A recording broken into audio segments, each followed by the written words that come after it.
সিলেটের দক্ষিণ সুরমার তেলিবাজার এলাকায় একটি ট্রাক ও পিকআপের সংঘর্ষে ৮ জন মারা গেছে। আহত হয়েছেন আরও বেশ কয়েকজন।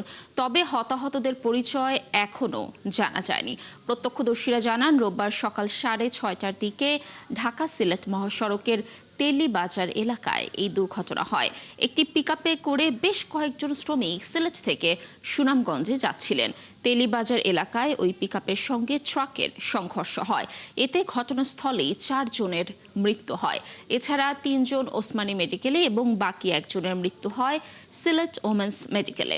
সিলেট মহানগর পুলিশের অতিরিক্ত উপকমিশনার মঞ্জুরুল আলম জানান, নিহতদের মধ্যে 6 জন পুরুষ ও 2 জন নারী। দর্শক, এই দুর্ঘটনার বিষয়ে আরও বিস্তারিত তথ্য জানাতে ঘটনাস্থল থেকে আমাদের সাথে যুক্ত হচ্ছেন সহকর্মী মোহিত দিদার। দিদার, দুর্ঘটনাটি আসলে কিভাবে ঘটলো সে সম্পর্কে বিস্তারিত কি তথ্য পেয়েছেন জানাবেন, এবং নিহতদের পরিচয় কি ইতোমধ্যে জানা গেছে কিনা, আর আহতদের বিষয়ে আসলে কি তথ্য দিয়েছে হাসপাতাল, এ বিষয়ে একটু বলবেন আমাদের।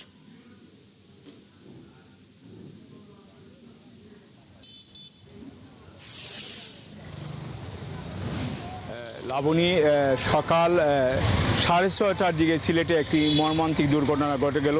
7 জন প্রাণ হারিয়েছেন। আমি এই মুহূর্তে আছি সিলেটের দক্ষিণ সুরমা উপজেলার তেলিবাজার এলাকায়, যেখানে একটি মালভর্তি ট্রাক এবং একটি পিকআপের সংঘর্ষে 7 জন প্রাণ হারিয়েছেন। আমরা সেই ঘটনাস্থলে আছি। আপনি দেখতে পাচ্ছেন যে হাইওয়ে রোড যেটা আছে, এই জায়গায় ঢাকা থেকে একটি মালভর্তি ট্রাক সিলেটের উদ্দেশ্যে যাচ্ছিল এবং সিলেট থেকে নির্মাণ শ্রমিক নিয়ে একটি পিকআপ করে তারা, আমরা এখনো জানিনি, সিলেট শহর থেকে বের হচ্ছিল।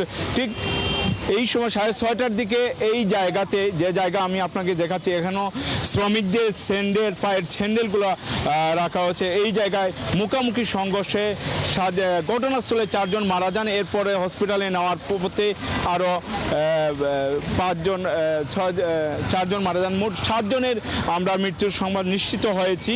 এবং আমরা এখানে যে সংঘর্ষ ঘটে মুখোমুখি পিকআপ এবং ট্রাকের সাথে, এই সময় একজন প্রত্যক্ষদর্শী ছিলেন। আমি তার কাছ থেকে একটু জানবো কিভাবে ঘটনাটি ঘটেছিল। আপনি যদি একটু বলেন কিভাবে ঘটনা। যে আমি সকাল 6টার দিকে আপনার একটু হাঁটাহাঁটি করি, এখনও এই দোকানে বই একটু চা খাওয়ার জন্য গেছিলাম। যে একটা আওয়াজ শূন্য আমরা এলাম দৌড়ে, আরজন মুরব্বী মাছ বেরিয়েও বাড়াইছেন। বাড়ানোর পরে দেখা যায় যে বিভিন্ন মানুষ এই রাস্তার দিকে ফালাই দিকে আমরা এই সাইড হইরা, তো আমরা তো আর বয়ে ধরি না বাজে, আমরা একটু সাইড হইরা আলাই তুইছি। তো আবার মোটরসাইকেল দিয়ে আরও 2 জন ভাই আইসেন, আইয়া তারাও একটু সাহায্য করতেন করে এই গাড়িটা আটটাইছেন। বিস্কুটের গাড়ি বের দেওয়া গাড়িটারে একটা মেন রোডে জায়গাতে রাখা হয়েছে। যে জায়গাত 4 জন মারা গেছেন, আর এই মেডিকেল তোমার নেওয়ার সাথে আরও 3 জন, মোট 7 জন মানুষ মারা গেছেন। 2 জন মহিলা আর বাদ বাকিগুলো পুরুষ। আপনারা কি গাড়িতে তুলে দিচ্ছেন? জি। আহত কতজন হয়েছিলেন? আহত এগুলো কইতাম পাই না, যে আমরা তো লাস্টটা লইয়া যে তোমার এই দৌড়াদৌড়ি পিকআপে দিছি, টানা চলে প্রশাসনের মাধ্যমে। লাবণী, আসলে এখানে আমরা যতটুকু তথ্য পেয়েছি যে যারা নির্মাণ শ্রমিক ছিলেন তারা হচ্ছেন সিলেটের সুনামগঞ্জ এলাকার মানুষ। তারা সবাই সুনামগঞ্জের, আমরা যেটুকু হাসপাতালের মাধ্যমে তথ্য পেয়েছি, মৃত্যু ব্যক্তিরা প্রায় সবাই সুনামগঞ্জের। আমরা এতটুকু আমরা তথ্য পেয়েছি। এ ছিল লাবণী আমার কাছ থেকে সিলেটের সড়ক দুর্ঘটনার। দিদার, ধন্যবাদ যুক্ত থাকার জন্য। আপনি থাকুন সেখানে। দুর্ঘটনার বিষয়ে আরও বিস্তারিত তথ্য নিশ্চয়ই আমরা পরবর্তী সংবাদ সংযোগগুলোতে আপনার মাধ্যমে দর্শকদেরকে জানাতে পারবো।